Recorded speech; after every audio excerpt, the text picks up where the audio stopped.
Esta noche, sin importar dónde te encuentres, todos compartimos el mismo cielo nocturno, el mismo deseo de descanso y la misma curiosidad por los misterios del pasado.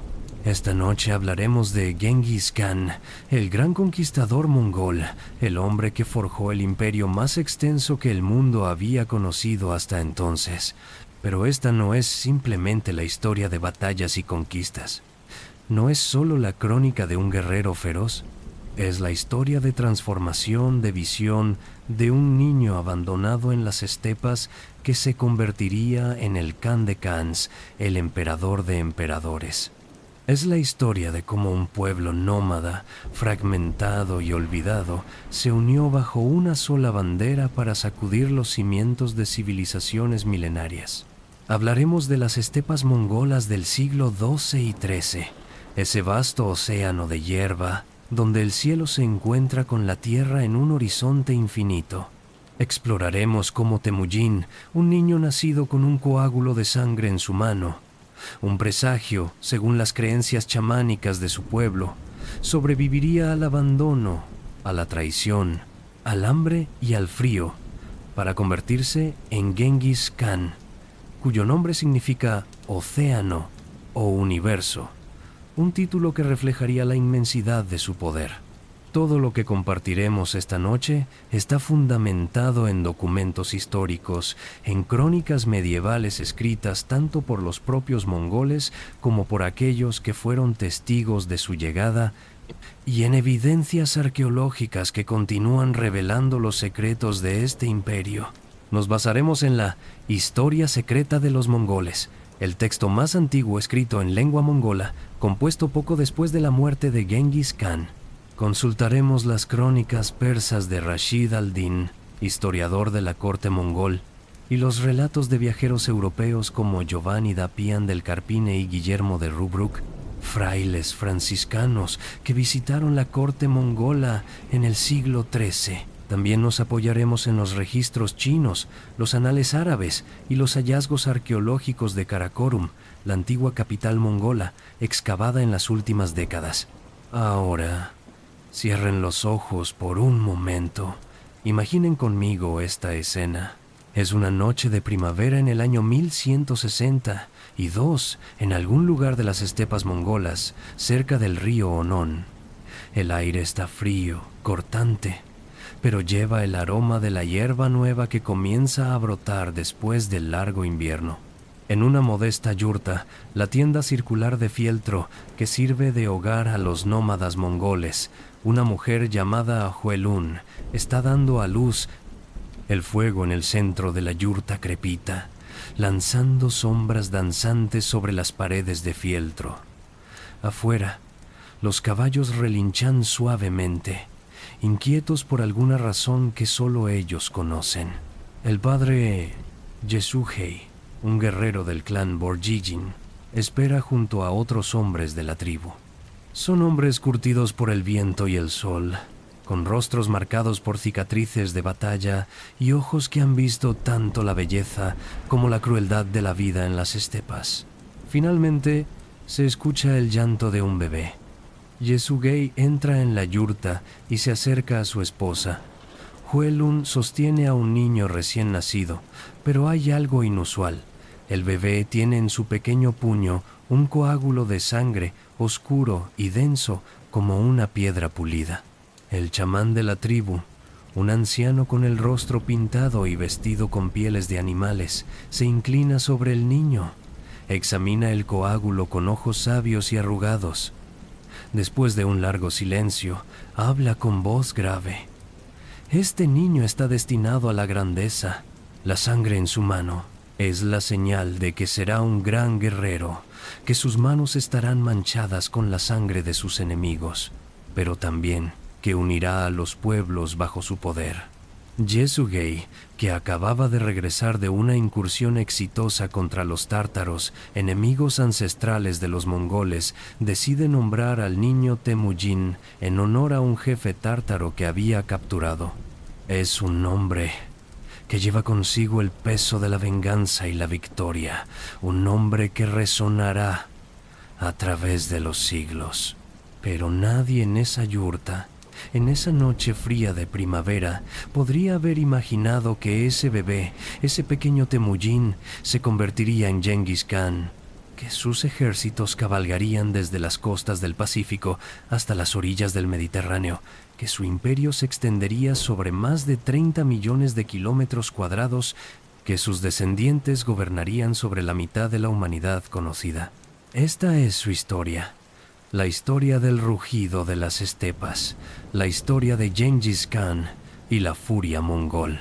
Para comprender verdaderamente quién fue Genghis Khan y por qué su llegada al poder transformó el mundo, debemos primero sumergirnos en el contexto de las estepas mongolas en el siglo XII, un mundo que para la mayoría de las civilizaciones sedentarias era desconocido, misterioso y temido. Las estepas de Asia Central son una de las regiones más vastas y desafiantes del planeta. Se extienden desde Manchuria en el este hasta Hungría en el oeste, una franja de tierra que abarca miles de kilómetros de praderas ondulantes, desiertos áridos y montañas escarpadas. En el siglo XII, estas tierras estaban habitadas por numerosas tribus nómadas, los mongoles, los tártaros, los merquitas, los naimanos, los queraitas y muchos otros. Cada tribu tenía sus propias tradiciones, sus propios líderes, sus propios dioses, pero compartían una forma de vida común, la vida nómada, dependiente de sus rebaños de caballos, ovejas, cabras y camellos. Los mongoles no eran una nación unificada, eran un mosaico de clanes y tribus que a menudo estaban en guerra entre sí por el control de pastos, por el honor o simplemente por la supervivencia. La vida en las estepas era dura, despiadada. El invierno, conocido como el Sud, podía ser mortal, con temperaturas que descendían a 40 grados bajo cero.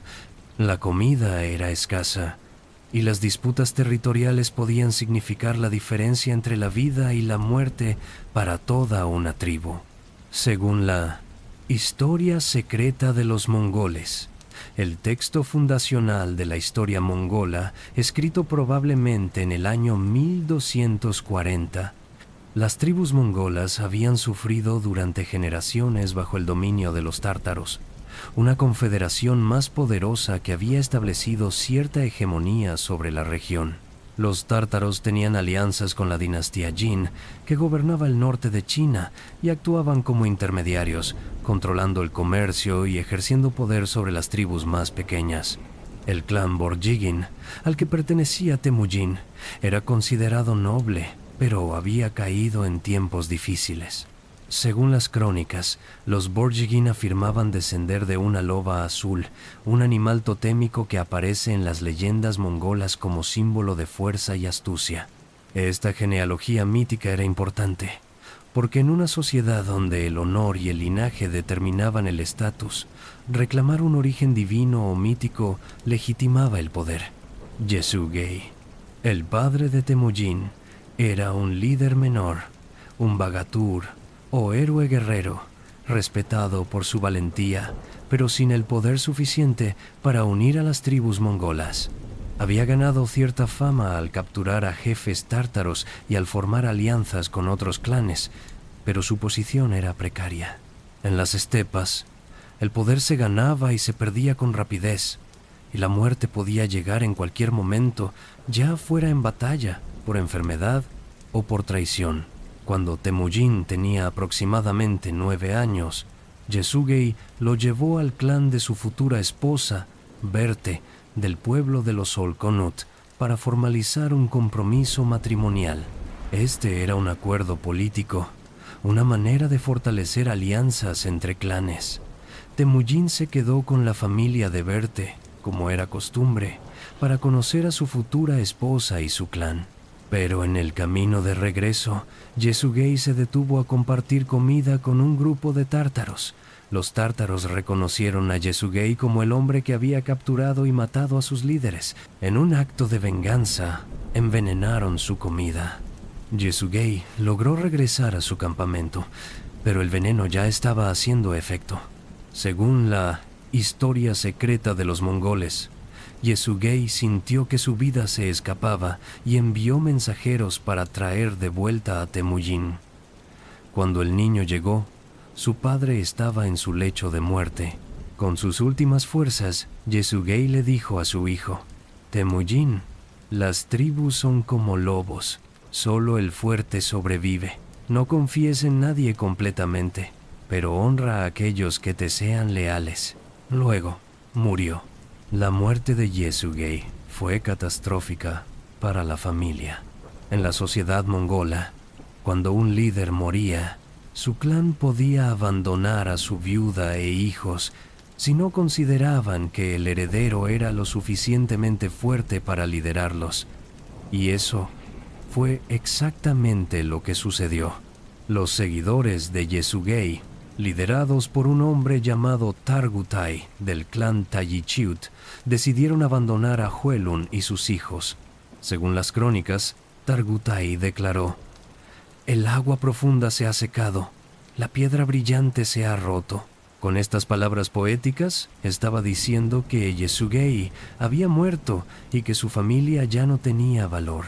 Hoelun, la madre de Temujin, se encontró sola con sus hijos en las estepas. Tenía a Temujin, que tenía apenas 9 o 10 años, a sus otros hijos menores y a los 2 hijos de una esposa anterior de Yesugei. Eran 7 bocas que alimentar sin rebaños, sin protección, sin clan. Las crónicas describen cómo Hoelun, con una determinación feroz, tomó el estandarte del clan, un símbolo de autoridad, y cabalgó tras los que se marchaban, intentando convencerlos de que regresaran. Pero fue en vano. Los guerreros se negaron a mirar atrás. Esta experiencia de abandono, de ser dejado literalmente para morir en las estepas, marcaría a Temujin para el resto de su vida. Aprendería que la lealtad era frágil, que el poder era lo único que garantizaba la supervivencia, y que los lazos de sangre y clan podían romperse en un instante si no estaban respaldados por fuerza real. Hoelun demostró ser una mujer de increíble fortaleza. Enseñó a sus hijos a sobrevivir recolectando raíces, bayas, pescando en los ríos y cazando pequeños animales. Vivían en una existencia marginal, al borde de la inanición. Según la historia secreta, comían frutos del bosque y raíces amargas, una dieta de supervivencia que los mantenía apenas con vida. Pero la tragedia aún no había terminado para Temujin. En una disputa sobre la comida, específicamente sobre un ave o un pez que habían cazado, Temujin y su hermano Khazar mataron a su medio hermano Vecter. Las crónicas no son completamente claras sobre los detalles, pero parece que Vecter había estado intimidando a Temujin y sus hermanos completos, tomando más de lo que le correspondía de la escasa comida. Temujin y Khazar lo emboscaron mientras Vecter estaba sentado en una colina. Cuando Vecter los vio acercarse con sus arcos, se sentó en posición de meditación y dijo: ¿No dicen que no tenemos amigos excepto nuestras sombras? ¿Cómo pueden ustedes, mis hermanos, tratarme como a un piojo y aplastarme? Pero Temujin y Khazar lo mataron de todos modos. Cuando regresaron, Hoelun estaba furiosa. Los reprendió duramente. Ustedes son como cachorros que devoran a su propia madre, como halcones que atacan su propia sombra. Este fratricidio reveló la naturaleza implacable de Temujin, su disposición a hacer lo necesario para sobrevivir, sin importar cuán brutal fuera. Los Tayichiut, el clan que los había abandonado, se enteraron de que Temujin estaba creciendo y que había matado a Vecter. Temían que cuando Temujin creciera, buscaría venganza por el abandono de su familia. Entonces, enviaron guerreros para capturarlo. Temujin fue atrapado y llevado al campamento Tayichut, donde fue puesto en un cangue, un pesado cepo de madera que se colocaba alrededor del cuello y las muñecas, un dispositivo de tortura y humillación usado para prisioneros. Durante días, fue exhibido como prisionero, pasado de yurta en yurta, humillado públicamente. Pero Temujin era astuto. Durante una celebración nocturna en el campamento, cuando sus guardias estaban borrachos de airag, la leche de yegua fermentada que los mongoles bebían, Temujin aprovechó la oportunidad. Golpeó a uno de sus guardias con el pesado cangue que llevaba al cuello, lo dejó inconsciente y huyó hacia el río cercano. Se escondió en el agua fría, con solo su cara fuera de la superficie, respirando silenciosamente mientras los guerreros Tayichut lo buscaban con antorchas. Eventualmente, un joven llamado Sorkan Shira, de la tribu Tayichut, lo encontró escondido en el río. Pero en lugar de delatarlo, le dijo en voz baja: «Quédate aquí hasta que pasen. Tu determinación es evidente. Los hombres como tú no deben morir como perros». Sorkan Shira se alejó sin decir nada a los demás. Al amanecer, Temujin logró quitarse el cangue y escapó de regreso con su familia.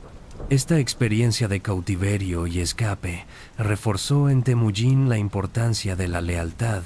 Sorkan Shira había mostrado misericordia sin razón aparente, simplemente porque respetaba el espíritu indomable del joven.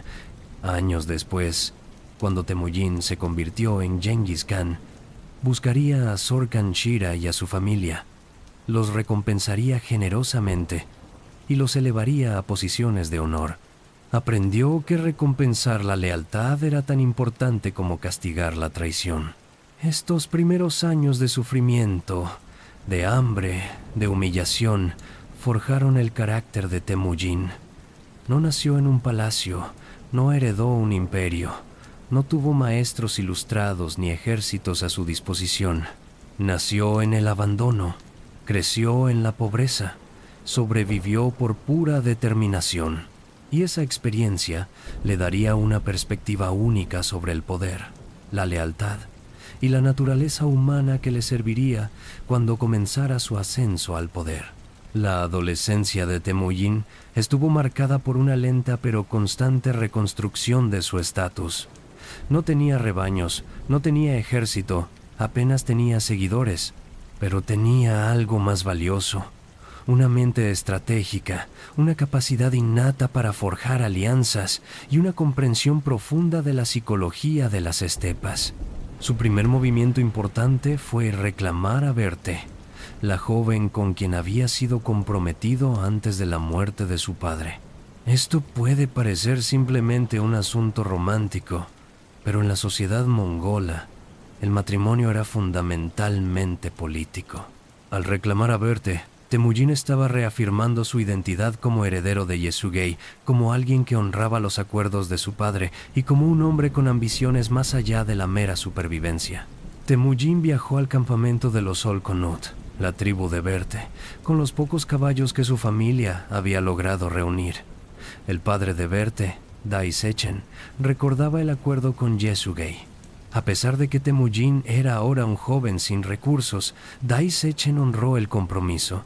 Berthe fue entregada a Temujin junto con una dote que incluía un valioso abrigo de piel de marta sibelina, un objeto de lujo extremo en las estepas, donde tales pieles eran símbolo de riqueza y estatus. Temujin, demostrando astucia política, no se quedó con este valioso abrigo. En cambio, lo llevó como regalo a Togril, también conocido como Onkan, líder de la poderosa tribu Keraita. Togril había sido Anda, hermano jurado de Yesugei, lo que creaba un vínculo de obligación mutua. Al presentarse ante Togril con este lujoso regalo, Temujin estaba reactivando la alianza de su padre y, simultáneamente, demostrando respeto y habilidad diplomática. Togril quedó impresionado. Según las crónicas, declaró: «En agradecimiento por el abrigo de piel de marta que me has traído, reuniré a tu pueblo disperso. En compensación por el abrigo de piel de marta que me has dado, traeré de vuelta a tu pueblo separado». Esta promesa era significativa. Togril, como líder de los Keraitas, una de las confederaciones más poderosas de las estepas, tenía la capacidad de proporcionar protección y legitimidad a Temujin. Esta alianza con Togril fue crucial en los siguientes años, pero la primera gran prueba llegó pronto y fue devastadora. Los merquitas, otra tribu poderosa, tenían una antigua venganza contra la familia de Temujin. Años atrás, Yesugei había raptado a Huelun de un guerrero merquita llamado Chilger, con quien ella estaba casada originalmente. Este tipo de rapto de novias era una práctica común en las estepas, donde las mujeres eran a veces tomadas por la fuerza como botín de guerra o como acto de afirmación de poder. Los merquitas nunca habían olvidado esta afrenta. Una noche, sin previo aviso, un grupo de guerreros merquitas atacó el pequeño campamento de Temujin. Era una incursión relámpago, diseñada para capturar mujeres y caballos. Temujin, sus hermanos y su madre lograron escapar, cabalgando hacia las montañas cercanas. Pero Berthe, la joven esposa de Temujin, no pudo escapar a tiempo. Fue capturada por los merquitas y llevada como prisionera. Imaginen la agonía de Temujin. Acababa de reclamar a su esposa, había comenzado a reconstruir su vida y ahora ella había sido tomada por sus enemigos. Según la historia secreta, Temujin y sus hermanos se escondieron en las montañas Khenti durante 3 días y 3 noches, temiendo por sus vidas. Temujin, mirando hacia el amanecer desde la cima de una montaña, ofreció una oración al cielo eterno, el Tengri, la deidad suprema de los mongoles. Tengri me ha protegido, me ha dado refugio en esta montaña. Todos los años ofreceré sacrificios a esta montaña. Todos los días rezaré a esta montaña. Luego, según la tradición, se quitó el cinturón, se descubrió la cabeza y se golpeó el pecho 9 veces en señal de humildad y gratitud. Pero Temujin no era un hombre que aceptara la derrota pasivamente. Inmediatamente comenzó a planear la recuperación de Borte. Cabalgó hasta el campamento de Togril, su padre adoptivo, y le pidió ayuda. También contactó a Jamuka, un amigo de la infancia con quien había hecho un pacto de hermandad, o anda, años atrás. Jamuka era el líder de su propia confederación de tribus y tenía acceso a miles de guerreros. Togril y Jamuka aceptaron ayudar a Temujin, no solo por amistad, sino porque un ataque exitoso contra los merquitas podía reportarles botín y aumentar su propio prestigio. Reunieron un ejército combinado de aproximadamente 20.000 guerreros. Para las estepas del siglo XII, esto era una fuerza formidable. El ataque contra los merquitas fue rápido y brutal. Según las crónicas persas de Rashid al-Din, escritas décadas después pero basadas en fuentes mongolas, el ejército combinado de Temujin, Togril y Jamuka cayó sobre los campamentos merquitas al amanecer. Los merquitas, tomados por sorpresa, intentaron defenderse pero fueron abrumados. Muchos guerreros merquitas fueron muertos, sus yurtas fueron saqueadas, sus mujeres y niños capturados, sus rebaños dispersados. Temujin buscó frenéticamente a Berthe entre el caos. Finalmente, según la historia secreta, la encontró escondida en un carro cubierto, intentando ocultarse entre otras mujeres capturadas. Cuando Berthe escuchó la voz de Temujin llamándola, salió corriendo del carro. Las crónicas describen su reencuentro con un lenguaje poético. Se abrazaron el uno al otro, recordándose. Berthe había sido dada como esposa a uno de los guerreros merquitas durante su cautiverio, que duró varios meses. Cuando fue rescatada, estaba embarazada. Más tarde daría a luz a un hijo, Shochi, cuya paternidad siempre sería cuestionada. Algunos susurraban que Yoshi era hijo del guerrero merquita, no de Temujin. Esta ambigüedad causaría tensiones dentro de la familia durante décadas. Pero Temujin, demostrando una lealtad férrea hacia Vorte, reconoció a Yoshi como su hijo y nunca permitió que nadie cuestionara esto abiertamente en su presencia. La victoria sobre los merquitas fue un punto de inflexión para Temujin. Había demostrado que podía organizar alianzas, dirigir guerreros en batalla y recuperar lo que le habían quitado. Su reputación comenzó a crecer en las estepas. Jóvenes guerreros, hombres sin clan, personas descontentas con sus propios líderes comenzaron a acudir a él.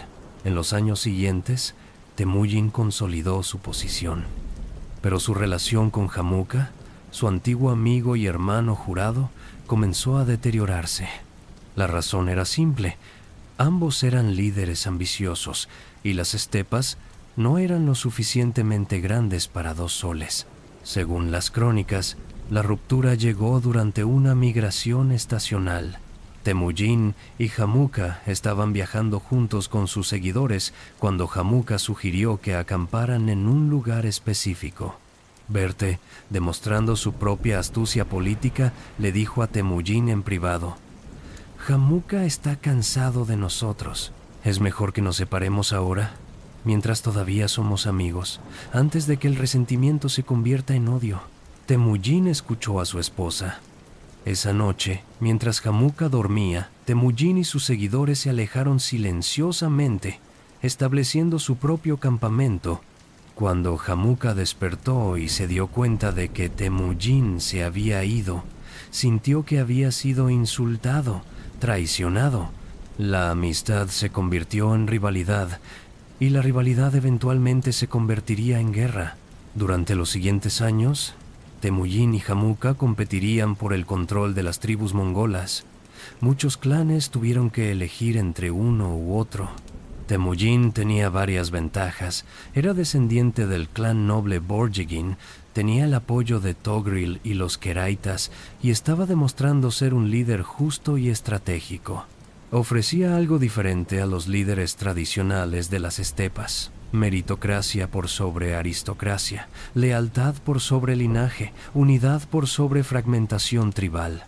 Mientras Hamuka representaba el antiguo orden aristocrático, donde el poder se basaba en el nacimiento y las conexiones familiares, Temujin comenzó a promover a guerreros basándose en su habilidad y lealtad, sin importar su origen. Este enfoque revolucionario atrajo a muchos hombres talentosos que habían sido marginados por el sistema tradicional. Un episodio ilustra perfectamente este contraste. Después de una batalla menor contra Hamuka, donde Temujin fue derrotado temporalmente, Hamuka capturó a algunos seguidores de Temujin. En un acto diseñado para demostrar su poder, Hamuka hirvió vivo a 70 prisioneros en calderos, una forma de ejecución particularmente horrible. Este acto de crueldad gratuita horrorizó incluso a algunos de los propios seguidores de Hamuka. Las crónicas registran que varios clanes, disgustados por esta brutalidad innecesaria, abandonaron a Hamuka y se unieron a Temujin. Temujin aprendió de este error de su rival. Comprendió que el terror indiscriminado podía ser contraproducente, que la crueldad sin propósito alejaba a potenciales aliados. Cuando Temujin capturaba enemigos, a menudo les ofrecía una elección: unirse a él con plenos derechos o morir. Muchos elegían unirse, y Temujin cumplía su palabra, integrándolos en su ejército sin discriminación. En el año 1189, o posiblemente 1190, Temujin fue proclamado Khan por sus seguidores en un Kurultai, una asamblea tradicional mongola. Esto no lo convertía todavía en Genghis Khan. Ese título llegaría después, pero marcaba su reconocimiento formal como líder de una confederación significativa de tribus mongolas. Tenía aproximadamente 27 o 28 años. Este período de ascenso gradual, desde el joven abandonado hasta el líder de miles de guerreros, había durado casi 2 décadas. Fueron años de lucha constante, de alianzas forjadas y rotas, de batallas ganadas y perdidas, de aprendizaje continuo sobre cómo liderar hombres, cómo inspirar lealtad, cómo combinar la fuerza militar con la astucia política. Y esto era solo el comienzo. Las verdaderas pruebas aún estaban por venir. A finales del siglo XII, las estepas mongolas estaban en un estado de guerra casi constante. Temujin, ahora reconocido como Khan por una parte significativa de las tribus, enfrentaba múltiples enemigos.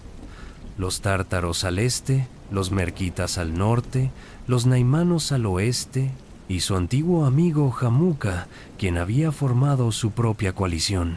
Además, debía mantener la alianza con Togril y los Keraitas, una alianza que se volvía cada vez más tensa a medida que el poder de Temujin crecía. La estrategia de Temujin era metódica: eliminar a sus enemigos uno por uno, incorporar a los supervivientes en su propio ejército y reforzar constantemente su base de poder.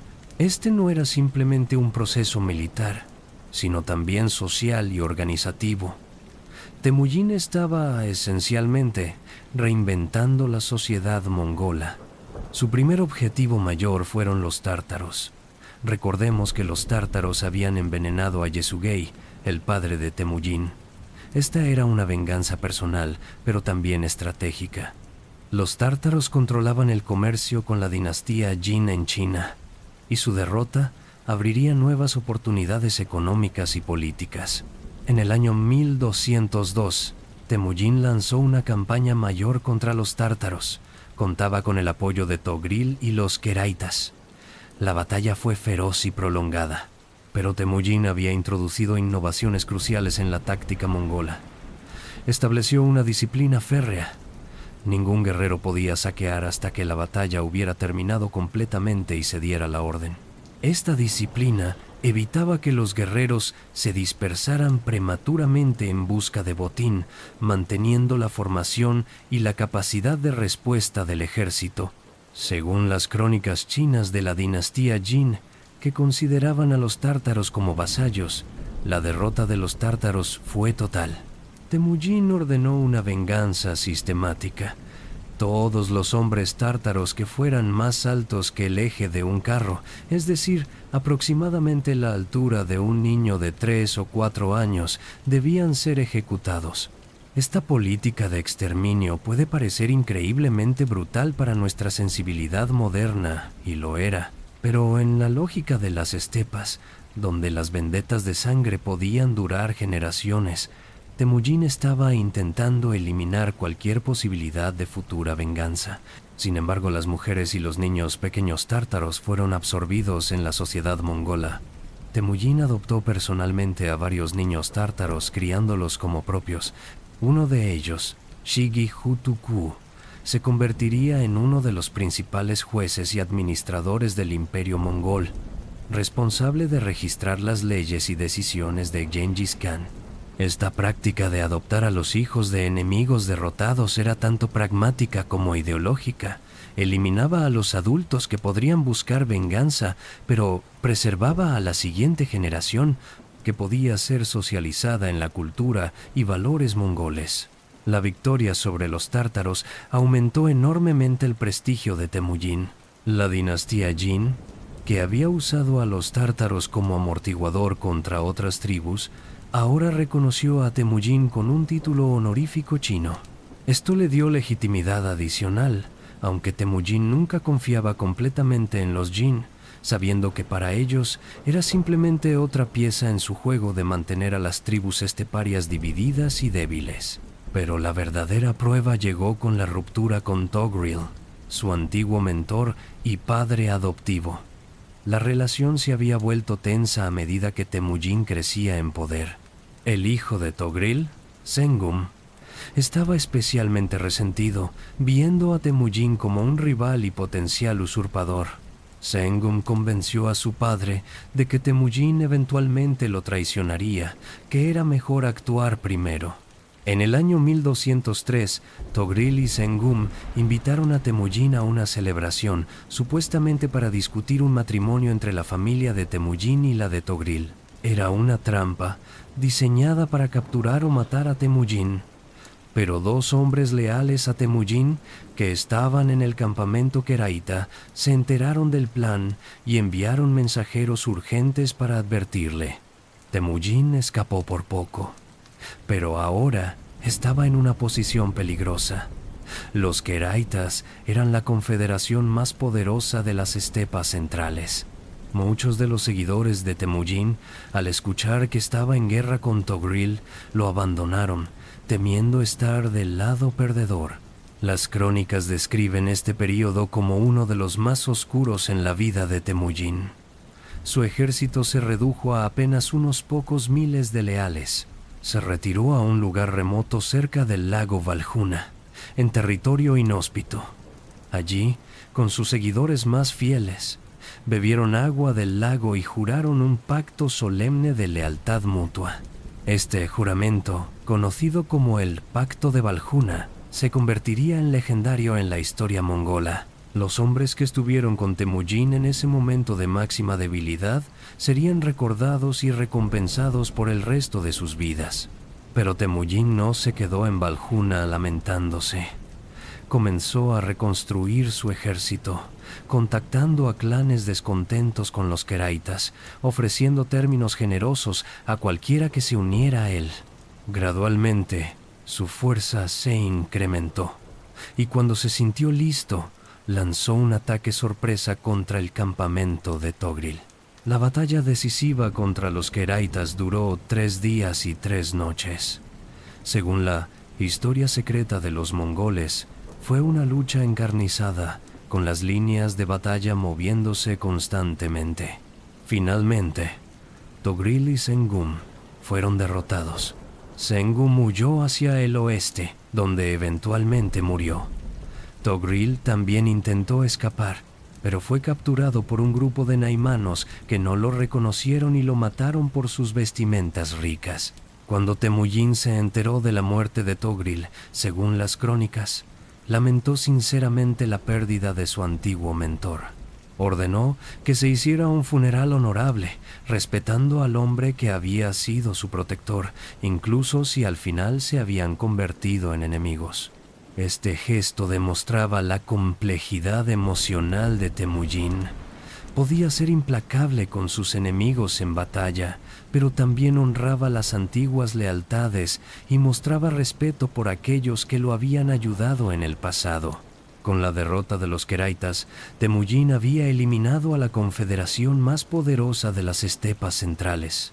Ahora controlaba el corazón de Mongolia, pero todavía quedaban enemigos formidables. Al oeste estaban los naimanos, liderados por Tayan Khan, quien había formado una gran coalición que incluía a los restos de los merquitas y a Jamuka, el antiguo amigo y ahora enemigo jurado de Temujin. En el año 1204, Temujin marchó contra los naimanos.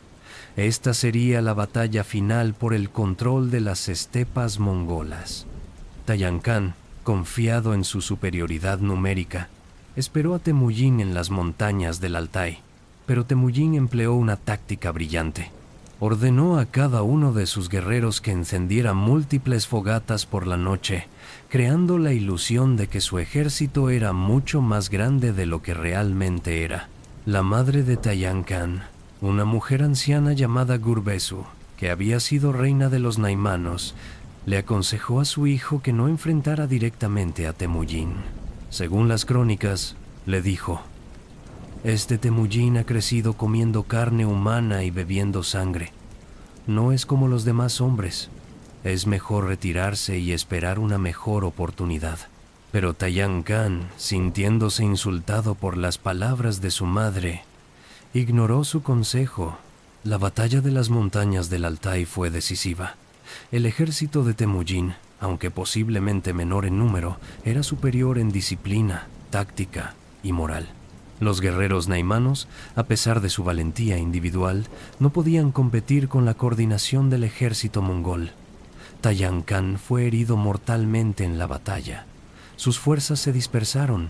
Después de la batalla, Jamuka, el antiguo amigo de Temujin, fue traicionado por sus propios seguidores, quienes lo entregaron a Temujin esperando una recompensa.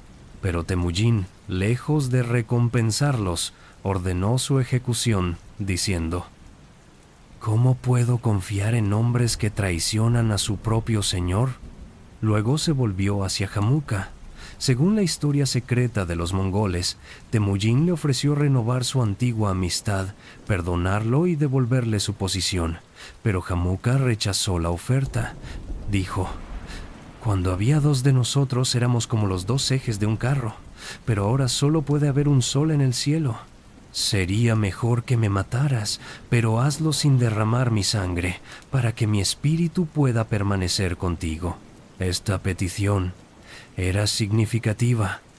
En las creencias chamánicas mongolas, la sangre contenía el espíritu de una persona. Morir sin derramar sangre permitía que el espíritu permaneciera en el mundo, posiblemente para renacer o para permanecer como ancestro protector. Temujin, respetando este último deseo de su antiguo amigo, ordenó que Jamuka fuera ejecutado rompiendo su espalda, un método que no derramaba sangre. Luego ordenó que fuera enterrado con honores en una colina alta. Este episodio revela mucho sobre Temujin. Era capaz de una brutalidad extrema con aquellos que consideraba traidores o amenazas persistentes, pero también podía mostrar respeto y honor hacia enemigos dignos. Esta combinación de crueldad calculada y honor selectivo sería una característica constante de su reinado.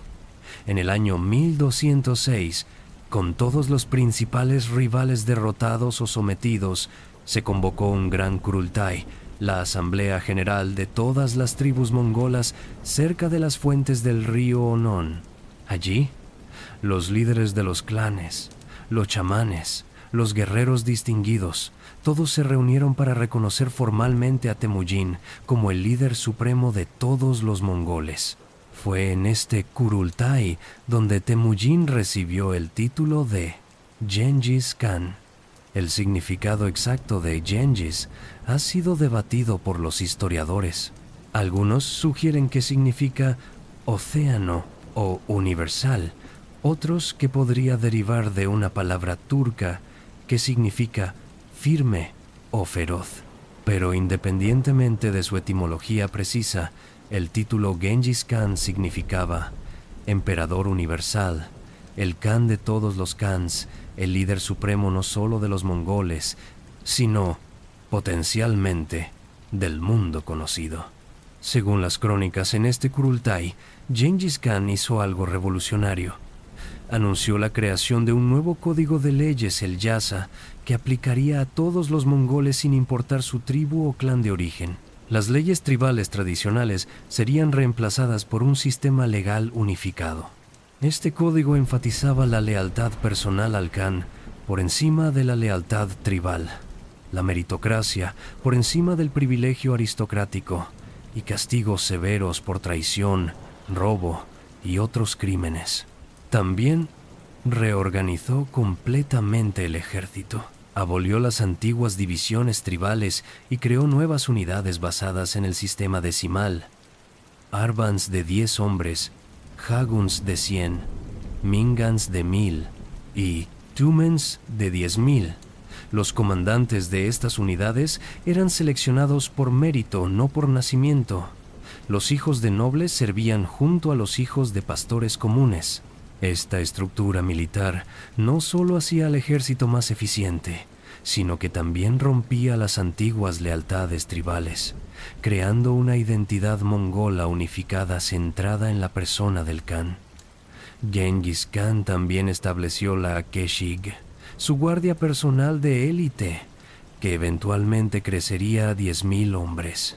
La Keshig no solo protegía al Khan, sino que servía como escuela de liderazgo, donde los hijos de los nobles y los comandantes prometedores aprendían directamente del Khan sobre estrategia, administración y gobierno.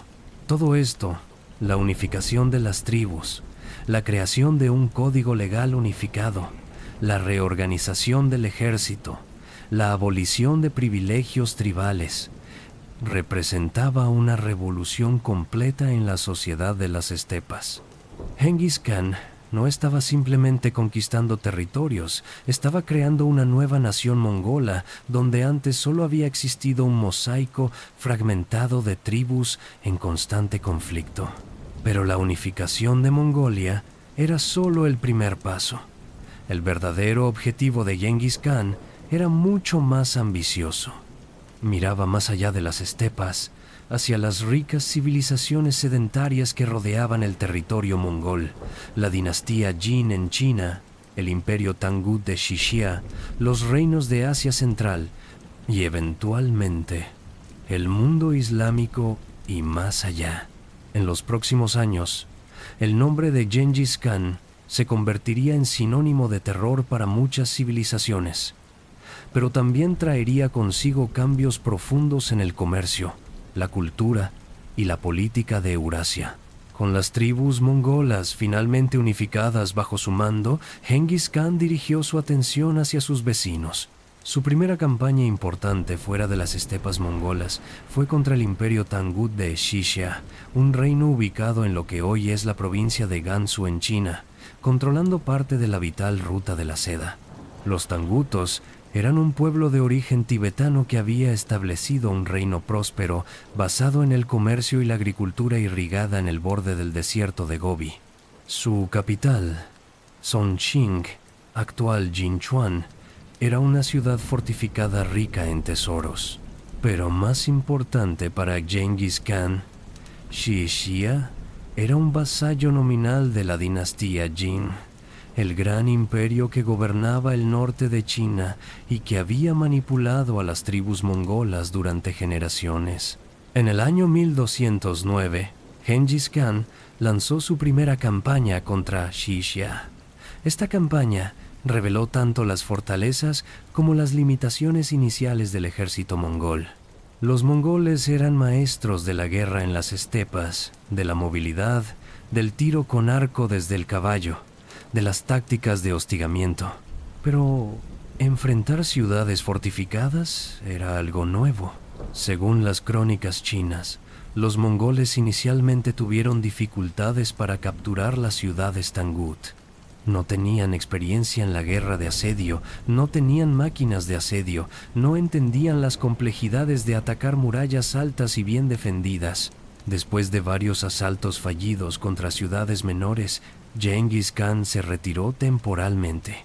Pero Genghis Khan no era un hombre que aceptara la derrota simplemente porque no tenía las herramientas adecuadas. Comenzó a reclutar ingenieros chinos, expertos en la construcción de máquinas de asedio, catapultas, torres de asedio y otras tecnologías necesarias para la guerra contra ciudades fortificadas. También estudió las tácticas de asedio empleadas por los Jin y otros reinos chinos.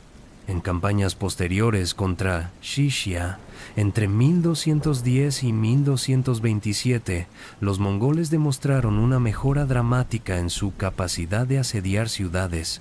Pero, incluso antes de dominar completamente estas técnicas, Genghis Khan empleó métodos psicológicos devastadores. Ofrecía a las ciudades una simple elección: rendirse inmediatamente y ser perdonadas, o resistir y ser completamente destruidas. Para aquellas ciudades que elegían resistir, Genghis Khan empleaba el terror sistemático. Después de capturar una ciudad rebelde, ordenaba la masacre de toda su población. Luego enviaba mensajeros a las ciudades cercanas para describir en detalle lo que había sucedido. Este uso calculado del terror tenía un propósito estratégico: hacer que otras ciudades se rindieran sin luchar, ahorrando tiempo y vidas mongolas. Algunos historiadores modernos consideran estas tácticas como genocidio o crímenes de guerra. Y ciertamente, según los estándares éticos contemporáneos, lo eran. Pero en el contexto del siglo XIII, donde la guerra era inherentemente brutal y donde otras civilizaciones también empleaban tácticas similares, aunque quizás no tan sistemáticamente, Genghis Khan estaba usando el terror como herramienta de conquista eficiente.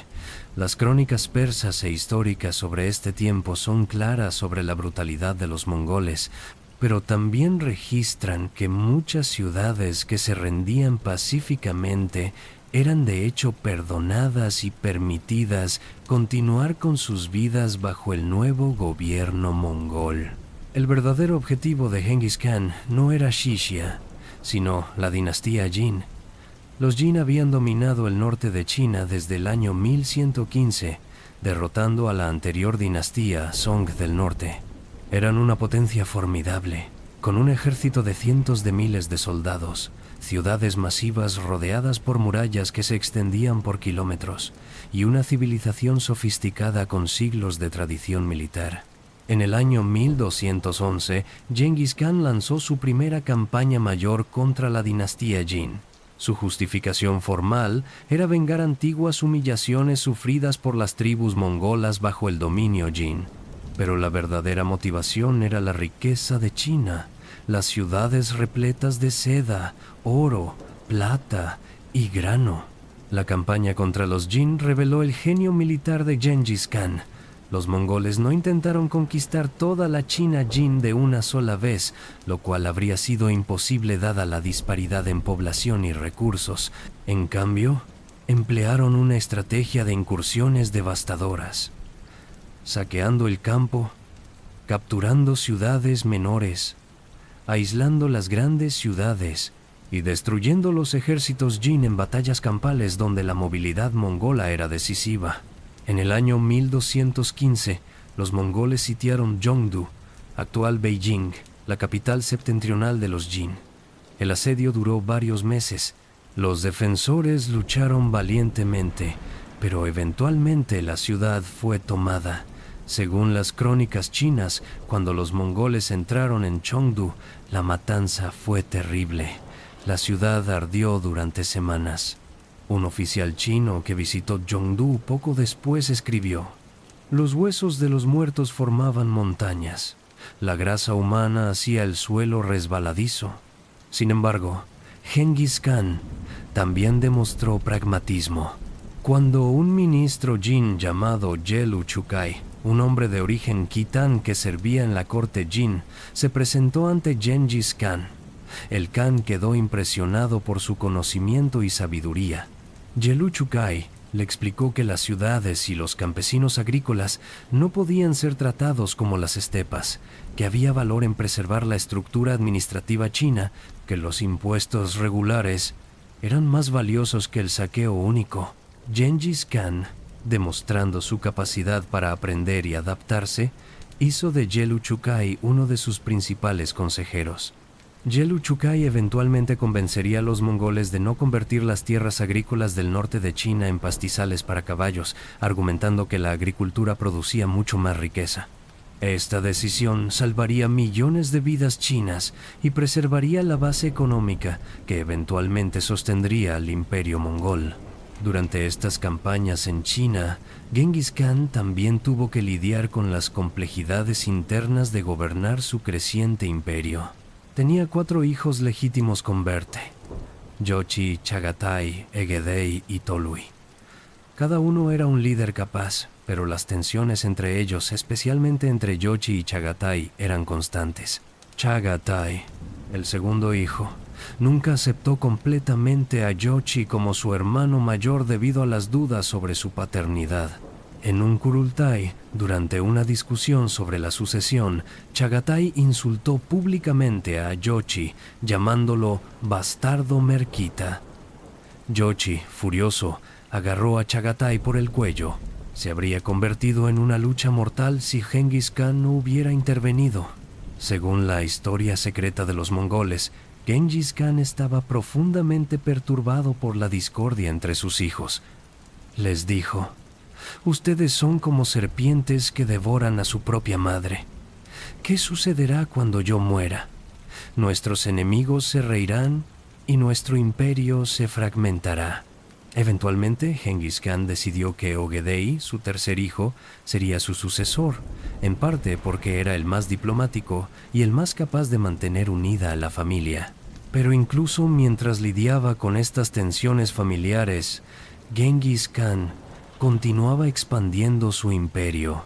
En el año 1218, después de varias campañas en China, Genghis Khan dirigió su atención hacia el oeste, hacia el imperio joresmita, que controlaba gran parte de Asia Central, incluyendo las prósperas ciudades de la Ruta de la Seda como Bukhara, Samarcanda y Urgench. La invasión del imperio joresmita fue precipitada por un incidente diplomático. Genghis Khan había enviado una caravana comercial con aproximadamente 500 comerciantes musulmanes como gesto de amistad y para establecer relaciones comerciales, pero el gobernador de la ciudad fronteriza de Otrar, un hombre llamado Inalchuk, acusó a los comerciantes de ser espías, confiscó sus bienes y los ejecutó. Cuando Genghis Khan se enteró, envió embajadores al Shah Muhammad II, el gobernante del imperio joresmita, exigiendo que Inalchuk fuera entregado para ser castigado. El Shah, subestimando el poder mongol y considerando la demanda como una afrenta, no solo se negó, sino que ejecutó al líder de los embajadores mongoles y envió de vuelta a los otros con sus barbas afeitadas, una grave humillación en la cultura islámica y también un insulto para los mongoles. Esto fue un error catastrófico. Genghis Khan decidió destruir completamente el imperio joresmita. En el año 1219 lanzó una de las campañas más devastadoras en la historia militar. Dividió su ejército en varias columnas que atacaron simultáneamente desde múltiples direcciones, una táctica que confundió completamente a los defensores. Las crónicas islámicas de este periodo, escritas por historiadores como Juwayni y Rashid al-Din, describen la conquista mongola con un horror apenas contenido. Ciudad tras ciudad cayó. Bukhara, una de las grandes ciudades del aprendizaje islámico, fue capturada. Cuando Genghis Khan entró en la gran mezquita de Bukhara, según las crónicas, subió al púlpito y declaró: «Yo soy el azote de Dios. Si no hubieran cometido grandes pecados, Dios no habría enviado un castigo como yo sobre ustedes». Samarcanda, posiblemente la ciudad más bella de Asia Central, fue sitiada. Después de que la ciudad se rindiera, Genghis Khan ordenó que todos los artesanos fueran preservados y enviados a Mongolia, pero que decenas de miles de soldados y ciudadanos comunes fueran ejecutados. Los relatos varían sobre los números exactos. Algunas crónicas mencionan 100.000 muertos, otras más, pero incluso si estas cifras están exageradas, la masacre fue inmensa. La ciudad de Urgench resistió con particular tenacidad. Cuando finalmente cayó, los mongoles desviaron el río Amu Daria para inundar la ciudad, destruyéndola tan completamente que casi no quedó nada. El Shah Muhammad II huyó constantemente de los mongoles, perseguido por una fuerza mongola liderada por los generales Jebe y Subutai. Finalmente murió, enfermo y exhausto, en una isla en el mar Caspio, sin haber podido organizar una defensa efectiva de su imperio. La conquista de Asia Central fue completa y terrible, pero también demostró la capacidad de los mongoles para adaptarse a diferentes tipos de guerra, para emplear ingenieros de asedio, para coordinar operaciones a través de distancias inmensas y para destruir reinos que habían existido durante siglos. Durante esta campaña, Genghis Khan también envió una expedición de reconocimiento más allá de Asia Central. Los generales Jiv y Subutai, después de perseguir al Shah Muhammad, continuaron hacia el oeste, atravesando Persia, el Cáucaso y finalmente las estepas de lo que hoy es Rusia y Ucrania. Derrotaron a varios príncipes rusos en la batalla del río Kalka en el año 1223, una victoria que aterrorizó a Europa y que presagiaría la eventual invasión mongola de Europa del Este décadas después. Pero a pesar de estos éxitos militares asombrosos, Genghis Khan enfrentaba desafíos internos. El imperio estaba creciendo tan rápido que administrarlo se volvía cada vez más complejo. Genghis Khan Había sido un brillante líder, guerrero y unificador de tribus, pero gobernar un imperio que se extendía desde Corea hasta el mar Caspio requería sistemas administrativos sofisticados. Aquí es donde consejeros como Yelu Chukai se volvieron invaluables. Yelu Chukai estableció un sistema de impuestos basado en el modelo chino, creó registros escritos de la población y los recursos, y comenzó a introducir una burocracia administrativa que podía gestionar el imperio incluso cuando el Khan estaba en campaña. Gengis Khan también promovió la tolerancia religiosa, una política sorprendentemente progresista para la época. Los mongoles eran chamánicos, pero no intentaron imponer sus creencias a los pueblos conquistados. Los cristianos nestorianos, los budistas, los musulmanes, todos fueron permitidos practicar su religión libremente. De hecho, muchos de los principales consejeros de Gengis Khan eran cristianos nestorianos o budistas. Esta tolerancia no era puramente altruista, era también pragmática, facilitar la cooperación de los conquistados y evitar rebeliones religiosas. El código legal, el yasa, continuó evolucionando. Las leyes enfatizaban la meritocracia, la lealtad personal y castigos severos pero consistentes. La pena de muerte se aplicaba por crímenes como el robo mayor, el adulterio y, sobre todo, la traición. Pero las leyes también protegían los derechos de los soldados, establecían sistemas de comunicación a través del imperio con el yam o sistema de postas y garantizaban la seguridad del comercio. Los comerciantes, en particular, florecieron bajo el gobierno mongol. Gengis Khan entendía que el comercio generaba riqueza y que proteger a los comerciantes era esencial para la prosperidad del imperio. La seguridad en las rutas comerciales mejoró dramáticamente bajo el gobierno mongol, lo que llevó a un florecimiento del comercio entre Oriente y Occidente que no se había visto en siglos. Pero a medida que Gengis Khan envejecía, comenzaba a pensar en su legado y en qué sucedería después de su muerte. La cuestión de la sucesión era crítica. Había decidido que Ögedei sería su sucesor como Gran Khan, pero también dividió el imperio entre sus hijos. Jochi recibiría las tierras al oeste de Mongolia, aunque Jochi murió poco antes que su padre, por lo que estas tierras pasaron a sus hijos, incluyendo Batu, quien eventualmente lideraría la invasión de Europa. Chagatai recibiría Asia Central. Ögedei recibiría Mongolia y China del Norte. Y Tolui, el hijo menor, recibiría las tierras ancestrales mongolas. Esta división del imperio entre sus hijos plantaría las semillas de futuras fragmentaciones, pero en el momento parecía una manera razonable de recompensar a cada hijo mientras mantenía la unidad bajo el liderazgo supremo de Ögedei. Después de la devastadora conquista de Asia Central, Gengis Khan regresó a Mongolia, pero su trabajo no había terminado. El imperio Tangut de Xia, que había sido parcialmente sometido en campañas anteriores, se había rebelado, negándose a proporcionar tropas para las campañas mongolas en Occidente. Esto era imperdonable para Gengis Khan. La lealtad y el cumplimiento de los compromisos eran fundamentales en su código. En el año 1226, a pesar de tener más de 60 años, una edad avanzada para alguien que había vivido una vida de constante guerra y privación, Gengis Khan lanzó una última campaña contra Xixia. Las crónicas sugieren que Gengis Khan estaba cansado. Décadas de campañas continuas, de vivir en la silla de montar, de soportar los rigores del clima de las estepas, habían desgastado su cuerpo.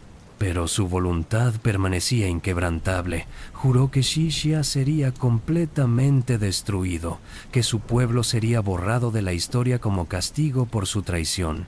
Durante esta campaña, Gengis Khan sufrió un accidente. Según algunas versiones de las crónicas, cayó de su caballo durante una cacería. Otras versiones sugieren que fue herido en batalla.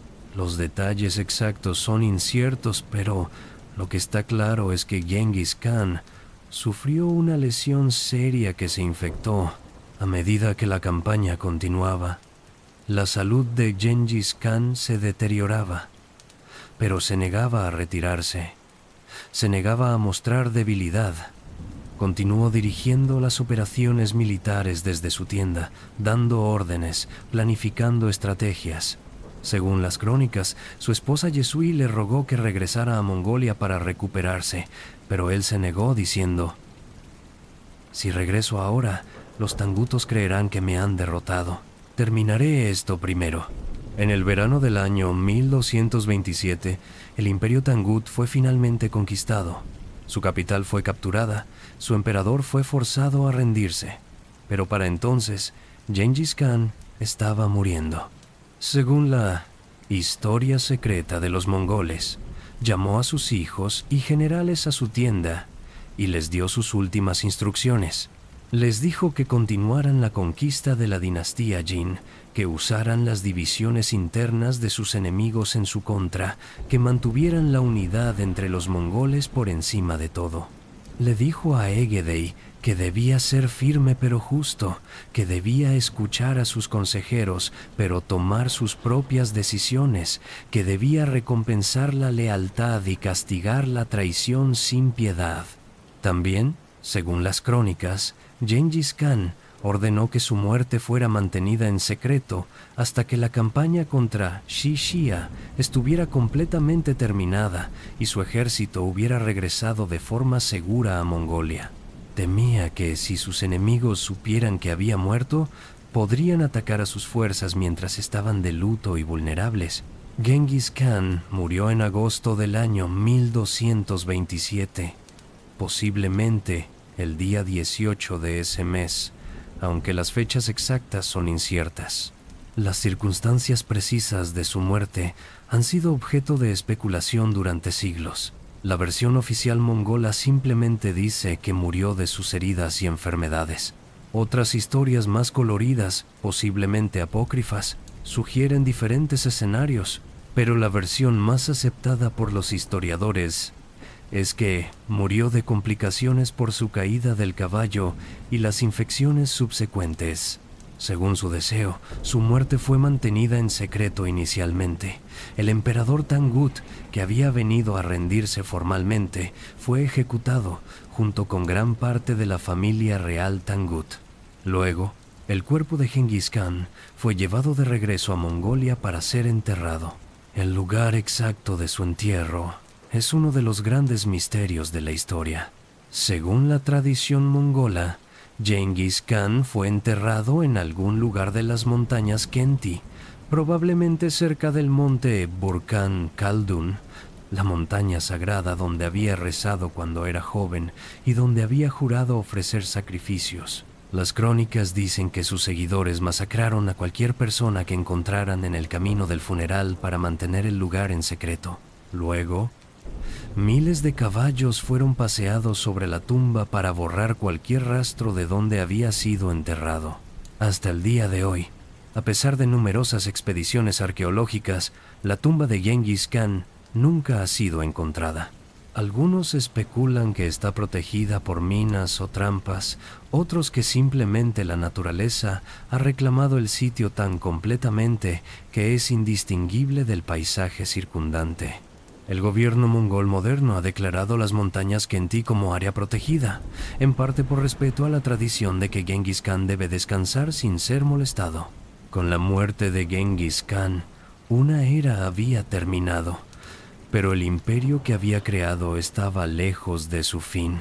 De hecho, la expansión mongola continuaría durante décadas después de su muerte, alcanzando eventualmente su máxima extensión bajo su nieto Möngke Khan y su bisnieto Kublai Khan. Ögedei, siguiendo las instrucciones de su padre, fue proclamado Gran Khan en un Kurultai en el año 1229. Ögedei demostró ser un líder capaz, aunque diferente de su padre. Mientras Genghis Khan era el guerrero conquistador, Ögedei era más el administrador y constructor. Estableció la capital permanente del imperio mongol en Karakorum, en el corazón de Mongolia, construyendo palacios, almacenes y sistemas administrativos. Bajo Egedei, las conquistas continuaron. La dinastía Jin fue finalmente completamente destruida en el año 1234. Los mongoles también lanzaron la gran invasión de Europa, liderada por Batu Khan, nieto de Genghis Khan. Entre los años 1237 y 1242, los ejércitos mongoles devastaron Rusia, Polonia, Hungría, llegando hasta las puertas de Viena antes de retirarse, no porque fueran derrotados, sino porque Ögedei había muerto y los príncipes mongoles necesitaban regresar para el Kurultai que elegiría al próximo Gran Khan. Esta invasión de Europa dejó un trauma profundo. Las crónicas europeas de la época describen a los mongoles en términos casi apocalípticos, como demonios enviados por Dios para castigar a la cristiandad por sus pecados. El Papa Inocencio IV envió frailes franciscanos, incluyendo a Giovanni da Pien del Carpine, como embajadores a la corte mongola, intentando comprender quiénes eran estos conquistadores y si podían ser convertidos al cristianismo o al menos persuadidos de no atacar Europa nuevamente. Pero la invasión de Europa fue solo una pequeña parte de la expansión mongola. En Asia, los mongoles continuaron presionando contra la dinastía Song del sur de China, aunque esta conquista tomaría décadas. También se expandieron hacia el sur, hacia el Tíbet, hacia Corea, hacia Vietnam y hacia lo que hoy es Myanmar. Sin embargo, a medida que el imperio crecía, también crecían las tensiones internas. Los hijos de Genghis Khan y luego sus nietos comenzaron a competir cada vez más por el poder y los recursos. El imperio comenzó lentamente a fragmentarse en varios kanatos, cada uno gobernado por un descendiente de Genghis Khan, pero cada vez más independiente del Gran Khan central. El Kanato de la Horda de Oro, en Rusia y las estepas occidentales, fue establecido por los descendientes de Jochi. El Kanato de Chagatai, en Asia Central, fue gobernado por los descendientes de Chagatai. El Ilkhanato en Persia y el Medio Oriente fue establecido por los descendientes de Tolui, específicamente por Hulagu Khan, quien conquistó Bagdad en el año 1258, poniendo fin al califato abasí. Y finalmente, el propio imperio Yuan en China fue establecido por Kublai Khan, también descendiente de Tolui, quien completó la conquista de China al derrotar a la dinastía Song en el año 1279. Cada uno de estos kanatos era oficialmente parte del imperio mongol. Cada uno reconocía nominalmente al Gran Khan, pero en la práctica funcionaban como reinos independientes. Las guerras civiles ocasionales estallaban entre diferentes ramas de la familia de Genghis Khan, especialmente entre los partidarios de diferentes candidatos al título de Gran Khan. Pero a pesar de esta fragmentación política, el legado de Genghis Khan perduró. El sistema legal que había establecido, el Yasa, continuó siendo aplicado en las tierras mongolas durante generaciones. El sistema de comunicaciones rápidas, el YAM, funcionó durante todo el período del dominio mongol, permitiendo que los mensajes viajaran desde China hasta el Mediterráneo en semanas en lugar de meses. El comercio floreció como nunca antes, con caravanas viajando de forma segura a lo largo de la ruta de la seda bajo la protección mongola, un fenómeno que los historiadores a veces llaman la Pax Mongolica, la paz mongola. Esta Pax Mongolica facilitó intercambios culturales sin precedentes. Ideas, tecnologías, religiones y productos viajaban de un extremo de Eurasia al otro. La pólvora, que había sido inventada en China, fue transmitida a través del mundo islámico hasta Europa. La imprenta también viajó hacia el oeste. En la otra dirección, matemáticos persas y árabes trabajaron en observatorios en China. Astrónomos y médicos circularon por el imperio. Viajeros como Marco Polo, el mercader veneciano que pasó más de 20 años en China al servicio de Kublai Khan, pudieron viajar a través de Asia de manera relativamente segura, algo que habría sido casi imposible en períodos anteriores. Los relatos de Marco Polo, aunque a veces exagerados o mal interpretados, abrieron los ojos de Europa a las riquezas y maravillas de Asia. Pero la Pax Mongólica también tuvo consecuencias no intencionadas y trágicas. Las rutas comerciales que facilitaban el movimiento de mercancías y personas también facilitaban el movimiento de enfermedades.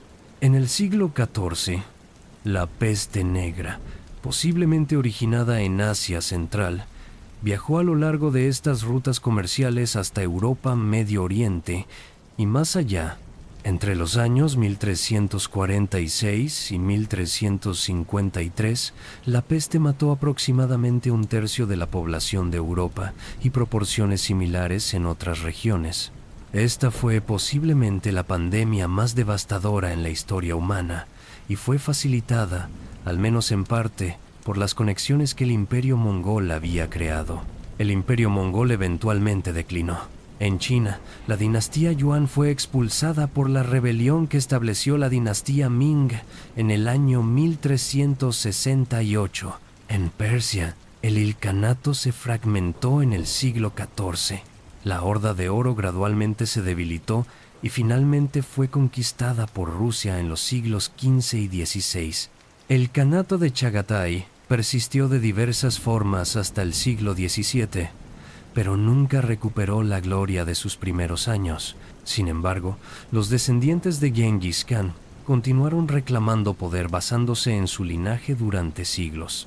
Tamerlán, o Timur el Cojo, el gran conquistador del siglo XIV que estableció su propio imperio desde Samarcanda, afirmaba descender de Genghis Khan, aunque en realidad era un turco mongol que se había casado en la familia de Genghis Khan para legitimar su gobierno. Los emperadores mogoles de India, que gobernaron desde el siglo XVI hasta el XIX, eran descendientes directos de Genghis Khan a través de su hijo Chagatai y también de Timur. Hasta el día de hoy, en Mongolia, Genghis Khan es venerado como el padre de la nación, el héroe que unificó a las tribus mongolas y llevó a Mongolia a la grandeza. Su rostro aparece en la moneda, en monumentos, en el aeropuerto internacional. El año 1206, cuando fue proclamado Genghis Khan, es considerado el año de fundación de Mongolia como nación unificada. El legado de Genghis Khan es complejo, controvertido y profundamente significativo. Durante siglos después de su muerte, fue visto en gran parte del mundo como un destructor, un bárbaro, el azote de Dios. Las civilizaciones que sufrieron bajo las conquistas mongolas, particularmente en el mundo islámico y en China, preservaron memorias de devastación terrible. El historiador persa Atamalik Yubaini, escribiendo en el siglo XIII, describió la conquista mongola con palabras que resuenan con horror.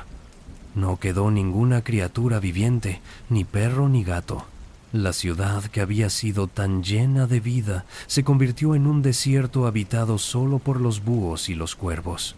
Otro historiador, Rashid al-Din, aunque escribía bajo el patrocinio de los gobernantes mongoles y por lo tanto era más positivo, aún reconocía la escala de destrucción que las conquistas habían causado. Las estimaciones del número de personas que murieron durante las conquistas mongolas varían enormemente. Algunos historiadores sugieren que decenas de millones murieron, ya sea directamente en batalla y masacres, o indirectamente debido al colapso de sistemas agrícolas, hambrunas y enfermedades. Regiones enteras fueron despobladas. Ciudades que habían florecido durante siglos fueron reducidas a ruinas y nunca se recuperaron completamente. Persia, en particular, sufrió tremendamente.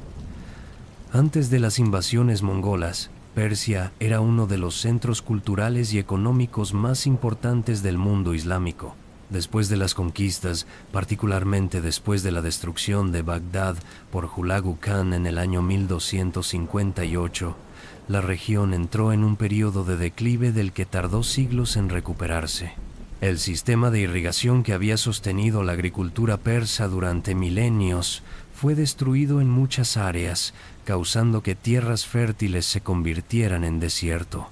Pero incluso reconociendo esta devastación, el impacto de Genghis Khan y el imperio mongol no puede reducirse simplemente a destrucción. El imperio también facilitó intercambios que transformaron el mundo.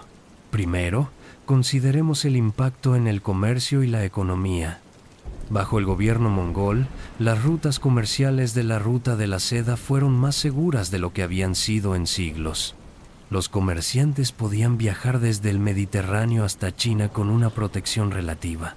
Los mongoles establecieron un sistema de pasaportes, conocidos como paisas, placas de metal que garantizaban protección y asistencia en todo el imperio. Los comerciantes que portaban estas paisas podían usar el sistema YAM de postas para viajar rápidamente, obteniendo caballos frescos y provisiones en cada estación. Este florecimiento del comercio llevó a un intercambio sin precedentes de bienes. La seda china, las especias del sudeste asiático, las piedras preciosas de India, los tejidos persas, las armas de Damasco, todo circulaba por el imperio.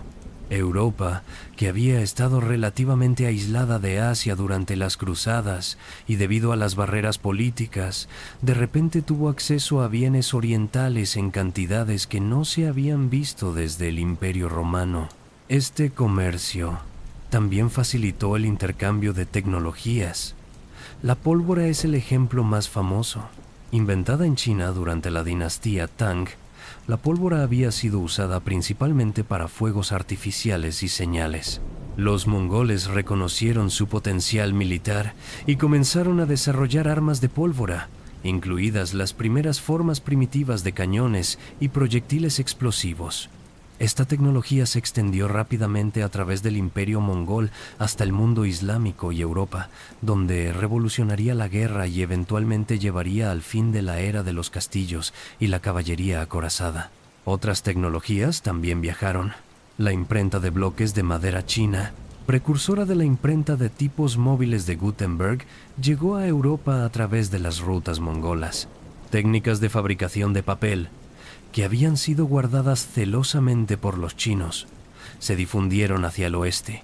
Conocimientos agrícolas, sistemas de irrigación, técnicas médicas, todo circulaba por el imperio. En segundo lugar, consideremos el impacto cultural y religioso. Los mongoles practicaban una forma de tolerancia religiosa que era notablemente avanzada para su época. Genghis Khan y sus sucesores no intentaron imponer sus creencias chamánicas a los pueblos conquistados. En cambio, permitieron que cristianos, musulmanes, budistas, taoístas, judíos y seguidores de otras religiones practicaran libremente. Esta tolerancia no era simplemente idealismo, era también pragmática. Los mongoles entendían que intentar forzar conversiones religiosas solo llevaría a rebeliones y haría más difícil gobernar. Pero independientemente de la motivación, el resultado fue que personas de diferentes religiones podían interactuar de maneras que no habían sido posibles bajo regímenes más intolerantes.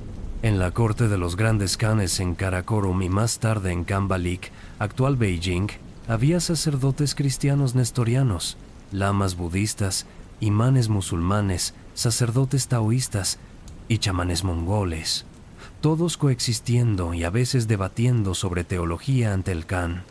Los khanes a menudo empleaban consejeros de diferentes religiones, reconociendo que cada tradición tenía conocimientos valiosos.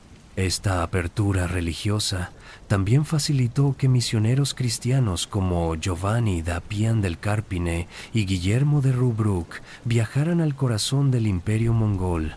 Aunque no tuvieron éxito en convertir a los mongoles al cristianismo, sus relatos proporcionaron a Europa sus primeras descripciones detalladas de Asia en siglos.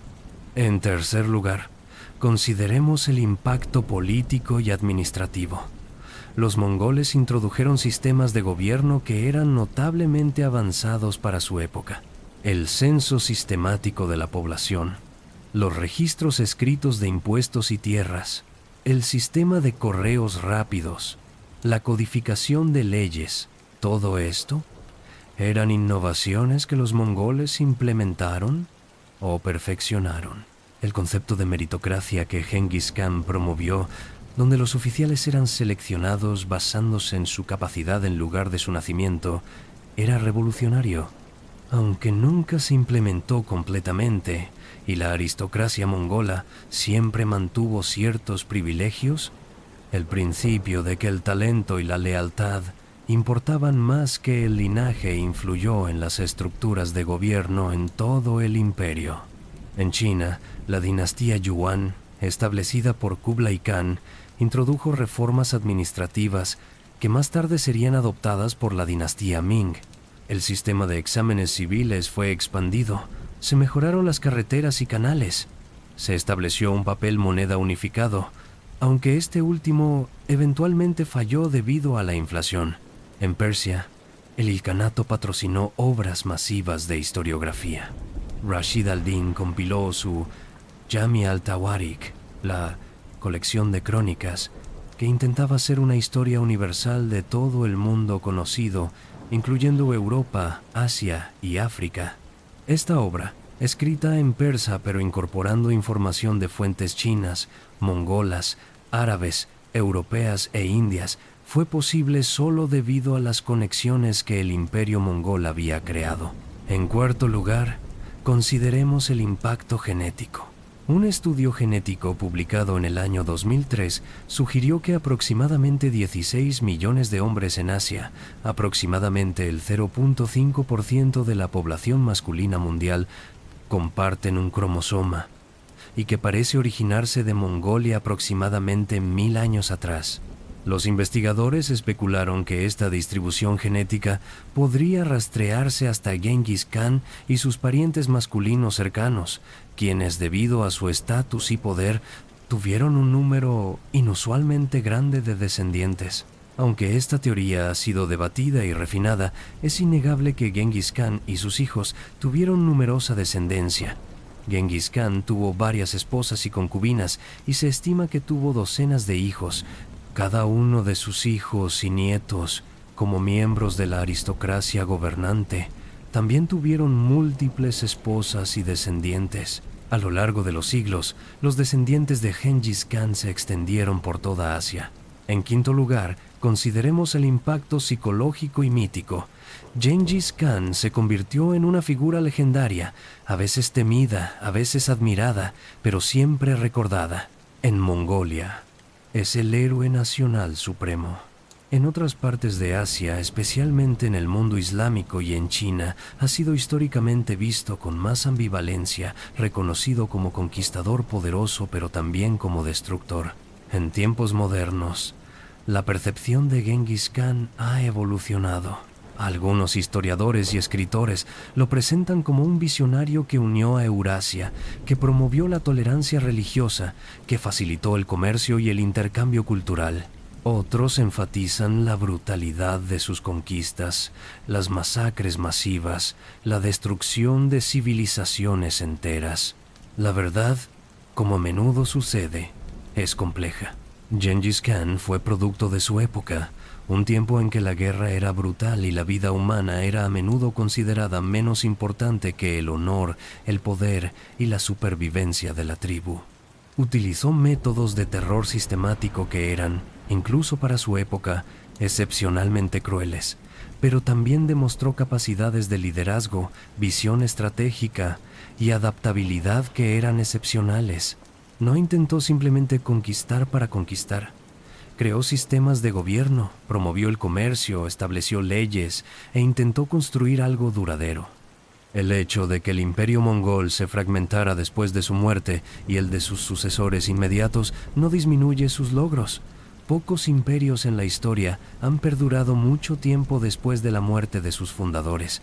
En sexto lugar, consideremos el impacto en la conciencia europea. Las invasiones mongolas de Rusia y Europa del Este en los años 1230 y 40 traumatizaron profundamente a la cristiandad. Por primera vez en siglos, Europa enfrentaba una amenaza militar existencial desde el este. Las crónicas de la época describen el terror que los mongoles inspiraban. Pero este encuentro también despertó la curiosidad europea sobre Asia. Los viajes de Marco Polo, las embajadas de frailes franciscanos, las historias de comerciantes, todo esto alimentó un creciente interés en Oriente. Este interés eventualmente contribuiría a la era de la exploración, cuando europeos como Cristóbal Colón buscarían rutas marítimas a Asia para acceder a sus riquezas sin tener que atravesar las tierras controladas por musulmanes o mongoles. Irónicamente, la búsqueda europea de una ruta a Asia llevó al descubrimiento europeo de las Américas, cambiando completamente el curso de la historia mundial.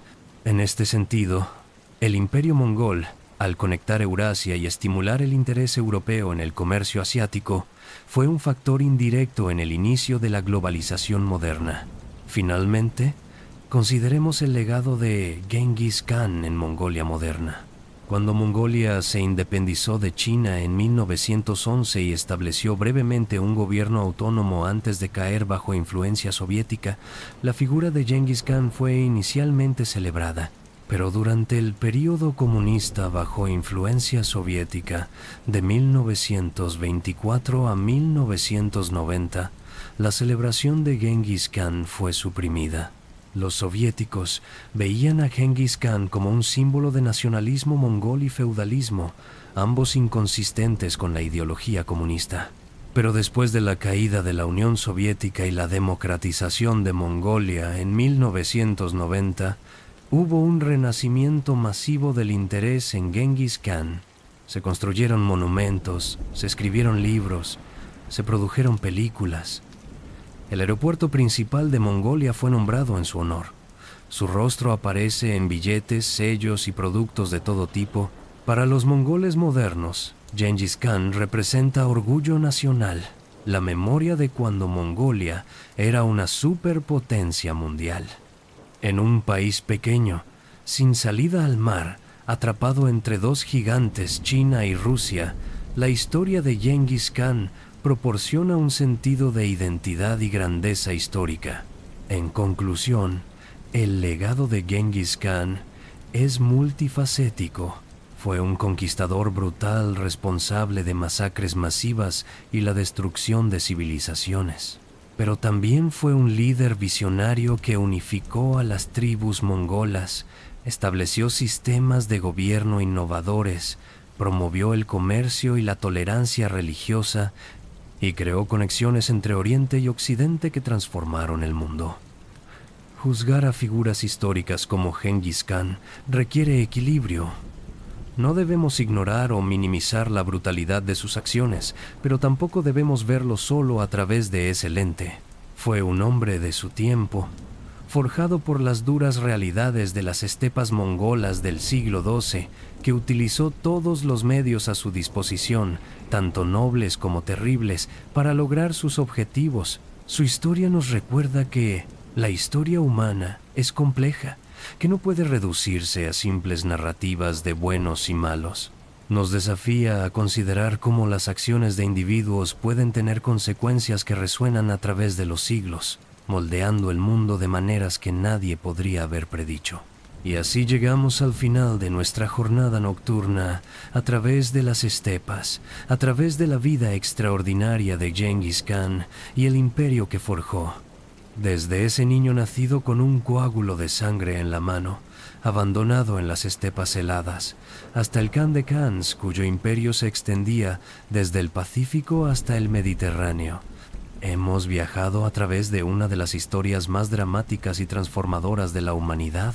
Hemos visto cómo un hombre, nacido en circunstancias desesperadas, sin heredar poder o riqueza, pudo ascender hasta convertirse en uno de los conquistadores más exitosos que el mundo ha conocido.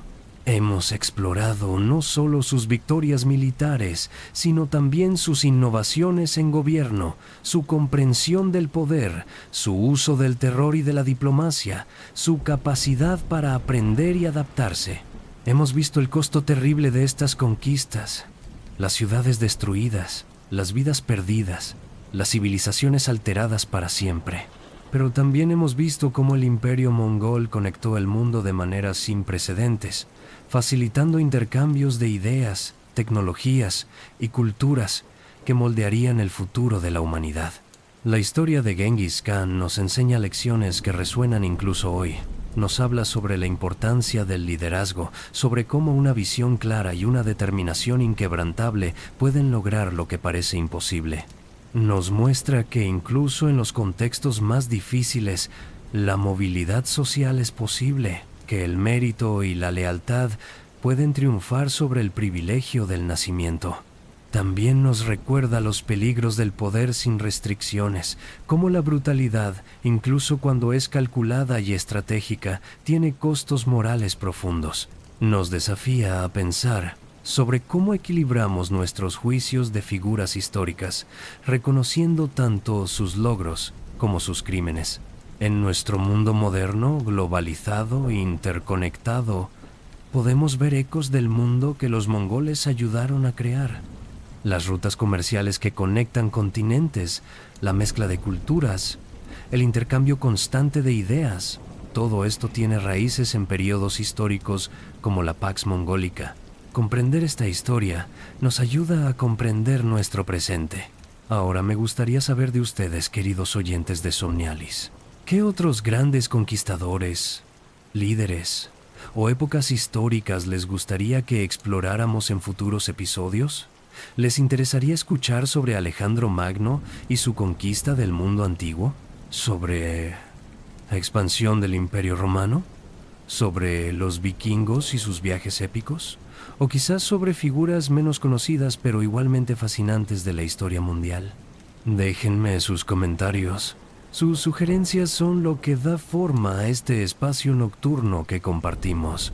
Y si han disfrutado este viaje a través de la historia, si han encontrado consuelo, fascinación o simplemente una compañía agradable en esta noche, les invito a suscribirse a Somnialis.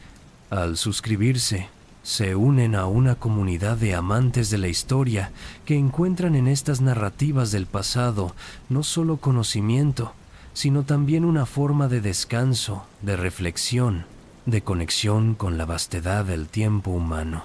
Cada suscripción nos ayuda a continuar creando estos viajes nocturnos, a investigar profundamente en los archivos de la historia, a traerles relatos que son rigurosos, detallados y narrados con el cuidado y la atención que merecen estas grandes historias humanas. Mientras se preparan para dormir esta noche, espero que lleven consigo no solo los hechos de la historia de Genghis Khan, sino también un sentido de asombro ante la capacidad humana de transformar el mundo para bien y para mal. Piensen en esas estepas infinitas, en el viento que sopla a través de las hierbas altas, en los caballos galopando hacia horizontes distantes, en los ejércitos que se movían como tormentas a través de continentes. Piensen en cómo las acciones de un hombre, nacido en la oscuridad y el abandono, resonaron a través de siglos, tocando las vidas de cientos de millones de personas, moldeando imperios, facilitando intercambios culturales, alterando el curso de la civilización.